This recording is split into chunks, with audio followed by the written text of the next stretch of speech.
जनवरी में अयोध्या के राम मंदिर में प्राण प्रतिष्ठा को लेकर प्रधानमंत्री नरेंद्र मोदी की काफ़ी आलोचना हुई थी। कहा गया, लोकतांत्रिक और धर्मनिरपेक्ष देश का नेता होने के नाते उन्हें अपने हाथ से प्राण प्रतिष्ठा नहीं करनी चाहिए थी। अमेरिकी संस्था प्यू रिसर्च का सामने आया ताज़ा सर्वे दिखाता है कि भारत में ही नहीं बल्कि दुनिया भर में लोग ऐसे नेताओं को पसंद कर रहे हैं जो खुद धार्मिक हैं या धर्म के समर्थन में खड़े होते हैं। न्यूज़ वेबसाइट डाइची वेले ने इसे प्रकाशित किया है। प्यू रिसर्च सेंटर का यह सर्वे जनवरी से मई 2024 के बीच 35 देशों में 53,000 से अधिक लोगों के बीच किया गया। सर्वे में एक बात निकलकर सामने आई कि पूरी दुनिया में लोग ऐसे नेताओं को पसंद कर रहे हैं जो धार्मिक यकीनों के लिए खड़े होते हैं, भले ही उनके अपने धार्मिक यकीन मजबूत ना हो। ऐसा उन देशों में ज़्यादा देखा गया है जहां धर्म का जनसंख्या पर गहरा प्रभाव है।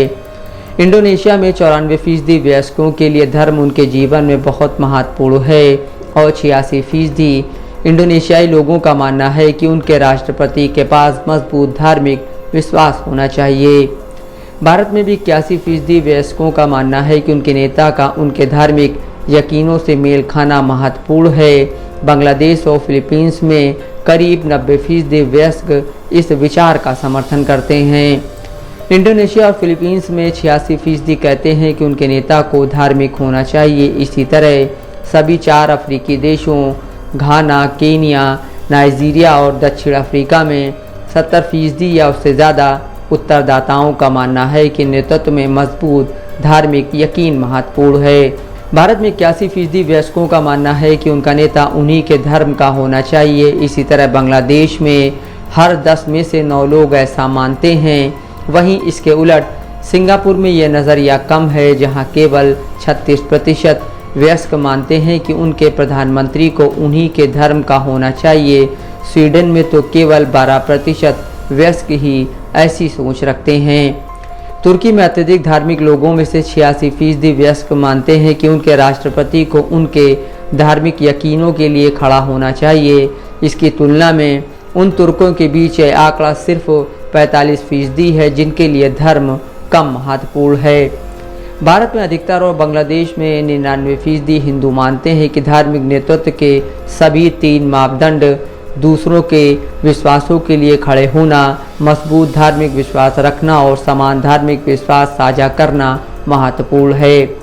इसके उलट सर्वेक्षण में पाया गया कि जापान और श्रीलंका जैसे देशों के बौद्धों के बीच उनके नेताओं में इन धार्मिक गुणों पर कम जोर दिया गया। केवल 32% जापानी बौद्धों का मानना है कि उनके प्रधानमंत्री को उनके धार्मिक विश्वासों के लिए खड़ा होना चाहिए, जबकि 70% थाई बौद्ध इस दृष्टिकोण का समर्थन करते हैं।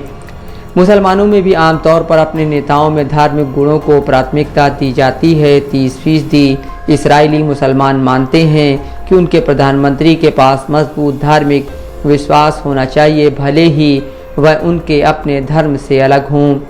सर्वेक्षण में शिक्षा, विचारधारा और उम्र के आधार पर भी मतभेदों को उजागर किया गया। कई देशों में उच्च शिक्षा स्तर वाले वयस्क अपने नेताओं के धार्मिक गुणों को कम प्राथमिकता देते हैं। ग्रीस में कम से कम प्राथमिक शिक्षा प्राप्त करने वाले 38% वयस्क मानते हैं कि उनके प्रधानमंत्री को उनके धार्मिक विश्वासों के लिए खड़ा होना चाहिए, जबकि कम शिक्षित लोगों में इसका प्रतिशत 49 है। तुर्की में 92% दक्षिणपंथियों ने कहा कि उनके नेता का उनके धार्मिक विश्वासों से मेल खाना महत्वपूर्ण है, जबकि वामपंथियों या उदारपंथियों में 46% लोग ही ऐसा मानते हैं। सर्वेक्षण में धार्मिक नेतृत्व के प्रति दृष्टिकोण में पीढ़ी का असर भी दिखता है। मसलन लैटिन अमेरिका में युवा वयस्कों की तुलना में प्रौढ़ वयस्क धार्मिक गुणों को अपने नेताओं में प्राथमिकता देने की अधिक संभावना रखते हैं। चिली में 40 साल से कम उम्र के 42% वयस्क मानते हैं कि उनके राष्ट्रपति को उनके धार्मिक विश्वासों के लिए खड़ा होना चाहिए, जबकि 40 से ऊपर के लोगों में यह आंकड़ा 54% है। Bureau report, Dastak live news.